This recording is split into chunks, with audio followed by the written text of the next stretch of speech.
views and opinions expressed in this program are those of the participants and do not necessarily reflect the views of BronxNet or the program underwriters.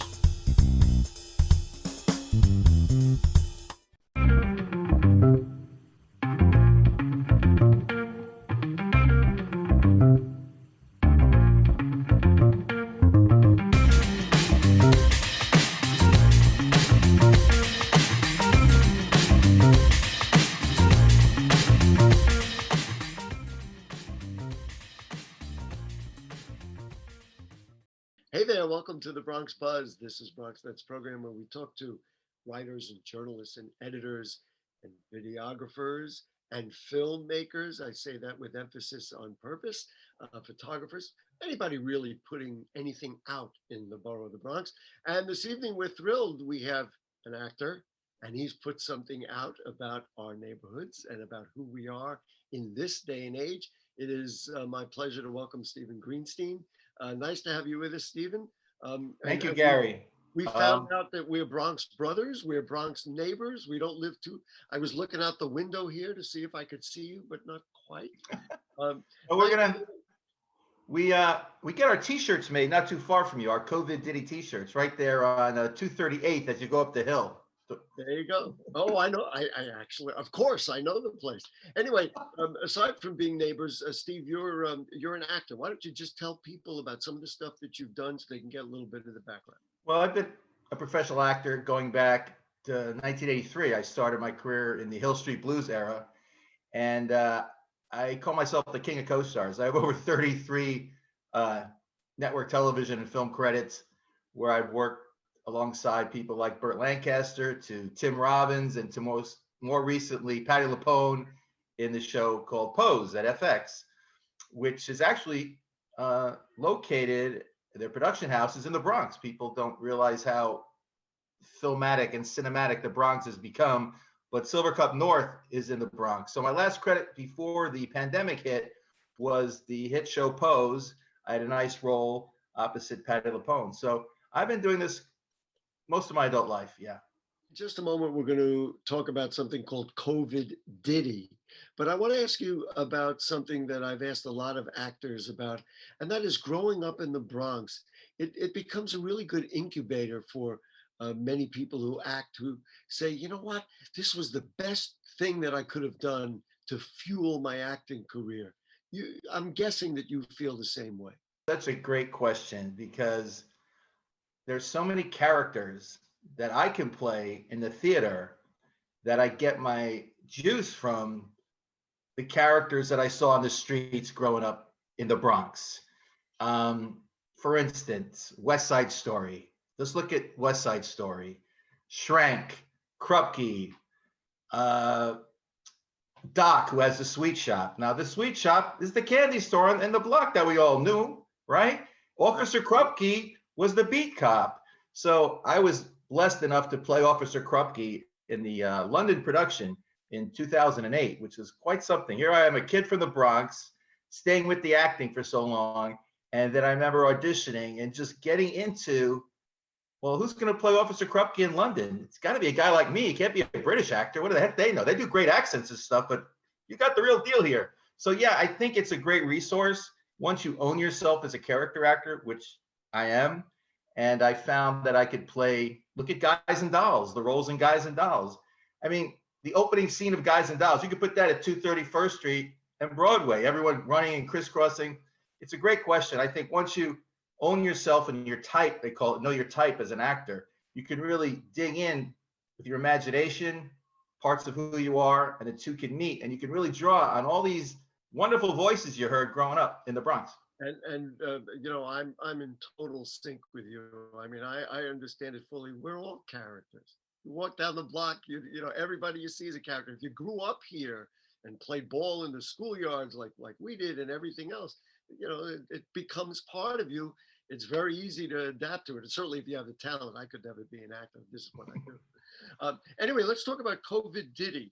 You know, where did it come from? Why did you decide the whole thing? It's a 5-part series of short clips that capture glimpses of what life is like in our neighborhoods right now. So where'd you get the idea and why'd you? Well, a lot of artists right now in the city, actors who work in the live theater and television, our industry shut down, during the pandemic. The first to stop was live theater. So I was doing a play my last play I did was Christmas Carol in Harlem at the Classical Theater of Harlem. And you're doing 8 shows a week. And took me into January of last year, and then February, and then the pandemic hits. And something you've been doing your whole life, you're told you can't do anymore. There were no more auditions. There was no more film and television. It just stopped cold. So your way of making a living stopped, and you were stuck in the lockdown like everyone else. I'm not saying that we had it any worse than most people. We didn't. We were all locked down, and I think for a creative person, it really hit hard. The actor who's used to running around to auditions, and well, there was none of that anymore. So I found myself with a lot of alone time, basically, to shift gears inward, and get a little bit more spiritual, And I think what's come out of that reflection interior was this sort of writer in me, which I've written before. I had a play last year, go off Broadway, and I've written a couple one-man shows, but this just brought me back to the typewriter. They laugh at me, the younger actors in the show. They say, "You write this on a typewriter." You wanted to express what was going on here because it's so unique and characterize it for our borough of the Bronx. I mean, that's what I got out of the stuff. Yeah, well, I'm just giving you before I even hit the streets. I was just like in my house freaking out like everyone. And then once we could leave the house, I did it on a cell phone. I actually took a cell phone and I started taping the juxtapositions that I saw.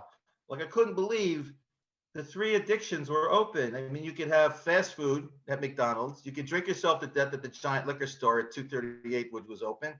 And you could gamble the New York State Lottery. I thought, these things are essential. Oh, here it is. COVID Diddy. Let's take a look. Your father tells me you play for the Kingsburg Little League? Charlie, I love baseball. Me encanta. In my country, we play all year long. We have one season. Hot. Boy, y'all look freezing. Well, it's a big bear here. Look, do you want your good Irish breakfast without freezing? Head up north on Broadway to the Irish Free State. The Irish Free State? Come on, off you go. Get across that border to Yonkers. Wow, I feel like a kid on a field trip. We're in another country. Look around. Rats! Come in, come in.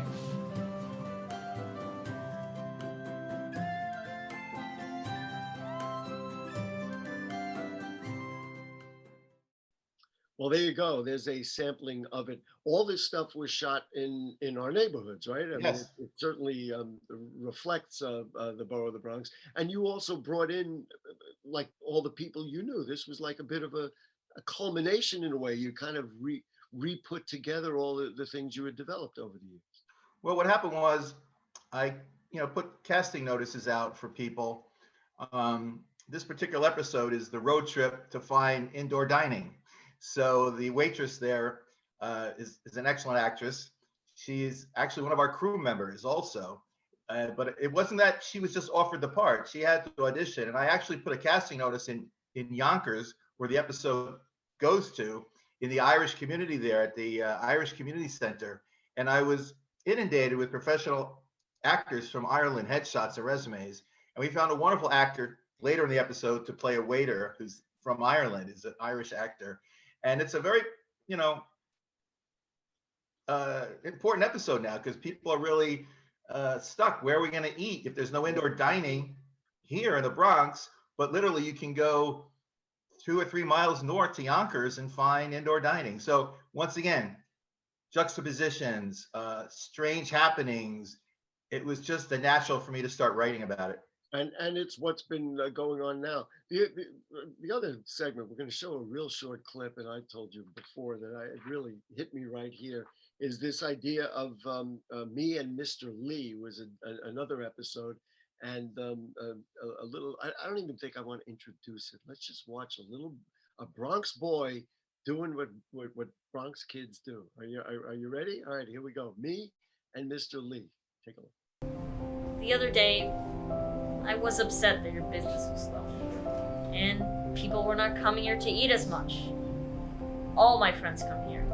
Me too. So I wanted to help. I have a gift from you. For all the kids at Kingsbridge. We raise some money by selling lemonade in the park. Hope it helps keep your doors open. We love Panda and want to help. Well, there you go. And this is who we are. This is Bronx people working together. I guess that's one of the stories that has to be told here in COVID. And I've seen it in the Bronx. People really, we do this, we band together, don't we? Yeah, well, what's happening there was the Chinese community has been discriminated against with the constant, White House talking of the China virus and all this. And this particular businessman, the restaurateur in Kingsbridge, saw his sales go down. People stopped coming to his restaurant. And little Charlie overhears this conversation between his dad and Mr. Lee and comes up with the idea that maybe we can help him. We can do a fundraiser for him. So I won't spill the whole beans here, but good old Charlie ends up propping up a lemonade stand in Van Cortlandt Park. And I'll leave it at that. And there you saw what the clip is. All right, now let's just go through it. People can see the COVID ditty or ditties, and they can see it on all the social media and everything else. Why don't you lay that out there for us? Yeah, they can go to the @sign, so @COVID Ditty, COVIDDITTY, no spaces. It'll come up on YouTube and Facebook. They can also go to my website, stevegreensteinactor.com with no spaces, stevegreensteinactor.com. And then you'll have our mission statement, what we're trying to do. All dollars spent on set go right back to the community. When you make a project like this, we have meals to be served on set. We buy all our meals in the Bronx. We have local actors who are working. We have crew members that are local that are working. And we're also, looking for some funding, quite frankly. So if anyone, feels like they want to donate, we have a wonderful donation page where we'll ship you out a COVID Ditty t-shirt made of the Bronx. Listen, we got to get going. I feel like I made a Bronx friend, a new Bronx friend today, Steve Greenstein. Congratulations on all the work you've done. And maybe now this will inspire you to a whole other aspect of your career. And I think that'll be just fantastic. COVID Ditty, stevegreensteinactor.com. Thank you so much for joining us. Good luck. Stay safe. Wear your mask. Let's do the right thing. And we'll all be here next time you bring us some new stuff to talk about. Thank you so much for having me. I really appreciate it. You and your staff have been nothing but wonderful. Thank you. We'll take a short break. We're going to do another film right after this about the Eagle Academy, one of the most important institutions, educational institutions in the Bronx. Don't go away. We know that people are dealing with the health crisis, but there's also a lot of food insecurity. We're giving out healthy food options, and that's what's key here. If you're a senior, you have a disability, they'll actually deliver meals to you. The residents are anxious, they're worried, they're scared, and they want to be tested. When things were happening in our community, and we couldn't get the help. There's almost a presumption of criminality that attaches to your skin color. The site will prioritize those who are at highest risk in the population. If you feel symptoms and you'd like to visit one of these COVID-19 testing sites here in the Bronx, you may call the State Health Department's hotline. Important to note about this site is no reservations are needed. This is a walk-in clinic. A lot of us are out of work and looking for something to do. We have the machinery and the skills to make large scales of these masks and gowns. Take care of your people. It's going to go way further than we actually can understand. Right now, employees like myself are just adjusting to the new reality. Reporting from Bronxnet, this is Arthur Tran.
Okay, back with you on the Bronx Buzz. This is really a fun show for me because we did one actor and filmmaker before, and now we're doing something that really, really, really is important in the borough of the Bronx. And we're talking about the Eagle Academy, which is one of the most successful educational innovations that you could imagine. It is my pleasure to welcome David Banks, who is the president and CEO of the Eagle Academy Foundation. Nice to have you with us, Mr. Banks. It's a pleasure to be here and to see you again after so many years, Gary. Thank you.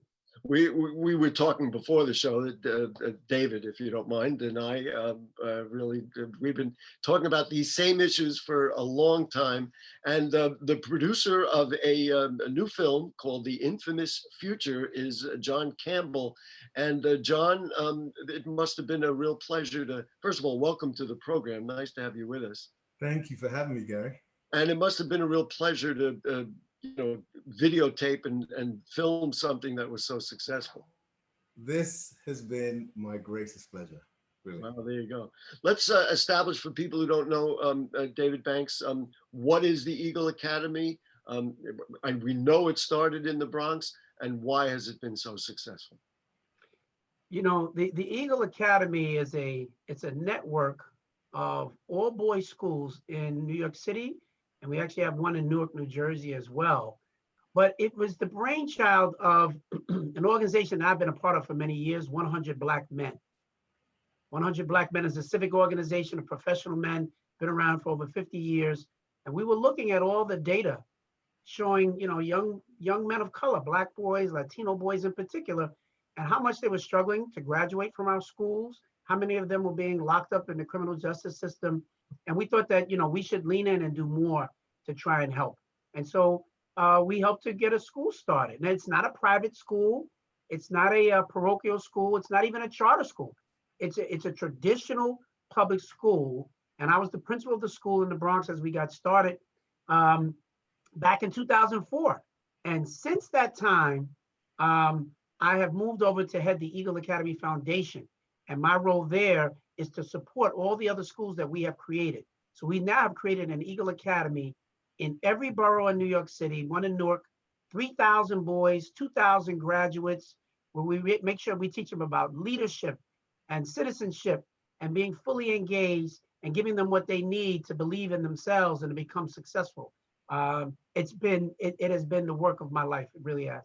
Why is it so successful? Why was the concept successful? And then as it played out, why did it work out so well that the students are graduating, they have careers, they're ultimately getting jobs, they're certainly going to college first and then getting jobs. What makes it work? It's a culture that we create. It's a culture of expectation. It's a culture of support. It's a place that when you step into the walls of our building, our young men and their parents know that this is a place where we truly believe in these young men. That's not just something to say. That's something that you have to demonstrate that you truly believe in them and you have high expectations for them.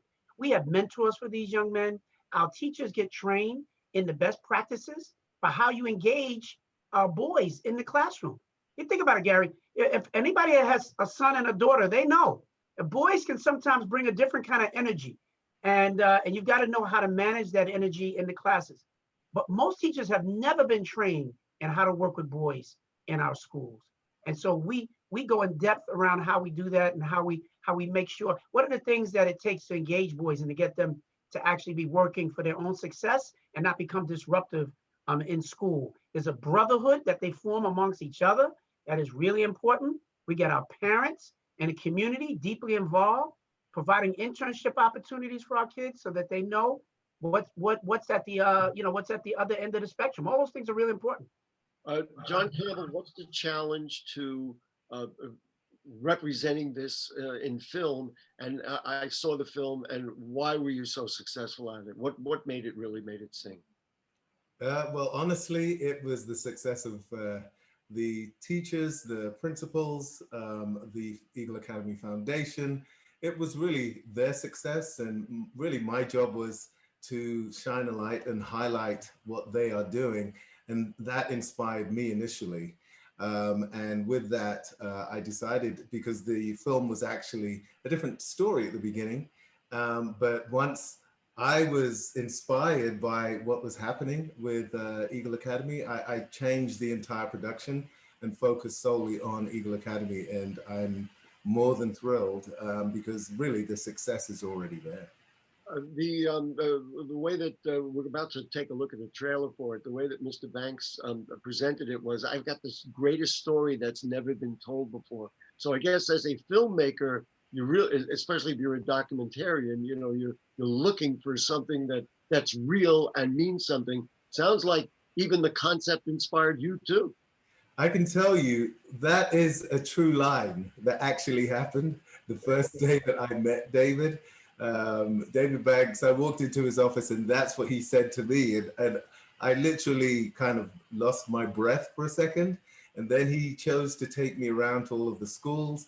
And I was so impressed. So really, you know, all the tools were there for me to really share this great story. We have two guests today who said that this is a labor of love. One is the educator, one is the filmmaker. Let's take a look at that love. Now, let's see. It's debuted on HBO Max at the first of the year. You can see it on that stream. And here it is, ladies and gentlemen, The Infamous Future. Good afternoon, everyone. Good afternoon, Eagle. I've got the greatest story that has never been told. When we started the Eagle Academy back in 2004, there was a report that 75% of the inmates from the entire New York State correctional system came from 7 neighborhoods in New York City. And all of those neighborhoods where the concentration of black boys are, some of the lowest performing schools are, those are the spots that we want to try to go into to create the Eagle Academy. A lot of people believe that you're from the South Bronx. You're not gonna make it. You're not gonna go to college. You're not gonna be what you wanna be. I'm proud of being able to see him graduate high school because I didn't do it. Our young men are up against it in every front, and it shouldn't have to be that way. So my organization decided we were gonna do something about that. People see our young men, and the first thing they do feel is fear. We get to lean into that discomfort as a school. We're gonna take it on, and we're gonna smile while we do it. We're gonna grow our guys. You are stepping into a world that doesn't care for you. Black boys who are behind academically, they are the demographic that everybody is trying to avoid. That is the population that we have asked for. That's the reason we were created in the first place, because we see the promise and the potential in each and every one of them. Education.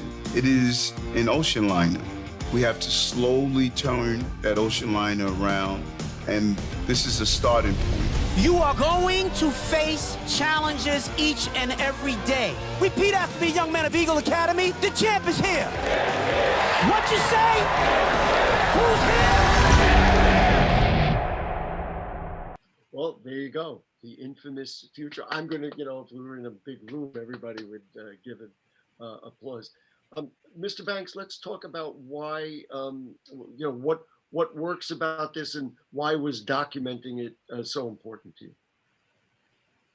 You know, the reason that I got into this work in the first place was to try to help to transform the lives of so many young men who have skill, who have promise, who have potential, but who very often were not going into supportive environments to make a difference in their lives. And that's the reason why we do the work. But I think what John Campbell did, which was brilliant, was in his ability to tell the story. And he went, you know, across all of our schools and you know, he only had 40 minutes to tell the story. And he did an amazing job of kind of piecing it all together across schools and varying stories that we're running through. It's an amazing story because it's a story of hope. It's a story that will inspire people that, you know, they too, if they care deeply enough, can make a difference. Not only for young men, but just whoever's under their care as educators. And we all need to be inspired from time to time and to know that that we can make a difference. It is possible is really what we're talking about here. Like, we can really do this. And you, John Campbell, went into a place where there is often not a lot of hope, and people, even the youngsters themselves, don't see themselves succeeding. John, talk to me about why I mean, you could try and do, a thing about everything, but then you decided to focus on one youngster and one and mom, etc. What captivated you about that situation that made you say this is how we want to tell the story? Well, I can tell you the first thing for me is, in terms of looking at the media, in terms of looking at messages, in terms of looking at the stories about young men of color, there's a drought when it comes to positive messages. There's really not much that you hear about, and I feel that it's important to be part of telling the positive images and showing the positive images and telling the positive messages. And so that was what was important for me. And I can tell you everyone at Eagle was on board, and we wanted to focus on Joshua, because let me tell you, there was over 600 hours of film. And you can imagine trying to narrow that down to just 40 minutes. It was very difficult, but there was something just compelling about Joshua Perez and his mother that was very inspiring. And so that was also one of our choices that we had to make. And also to have the Brooklyn Borough President, Eric L. Adams, and some of the other principals from some of the locations. It was just important to tie this message in. And David Banks shared a lot of the truth, but he also shared a lot of the hope. And I think that was what was important. Does come through. But before we run out of time, David Banks, now that you've got the film, you got about 30 seconds. Tell us about like what's next. More schools, do it better, get more funding. What's on your agenda now that this film on HBO Max, folks? Now that you have it, what's next? We're not going to open any more Eagle Academies. We've been asked by school districts across the country to do that. But we've decided that a brick and mortar approach won't work. We are now training schools and school districts on the best practices to engage young men for their own success. As I said in the film, we want to teach a man how to fish. That's a huge part of what it will take. One school at a time is nice, but being able to teach people so they have their own capacity to do it is even more important, and that's what we're committed to. And now you've got the tools to do it. John Campbell made the film, The Infamous Future. The whole world can see it on HBO Max. Congratulations, David Banks, for the many years of being an educator who really cares and really has turned something around for a lot of people. And John Campbell, you were the man in the driver's seat. Congratulations for having the opportunity to do that. Thank you. Thank you for having me. Great. Folks, that's it. What an enjoyable edition of the Bronx Buzz this week. We'll be back with more next week. And you stay safe, wear your mask. Let's keep everybody safe. And thanks to our great producer, Rebecca. And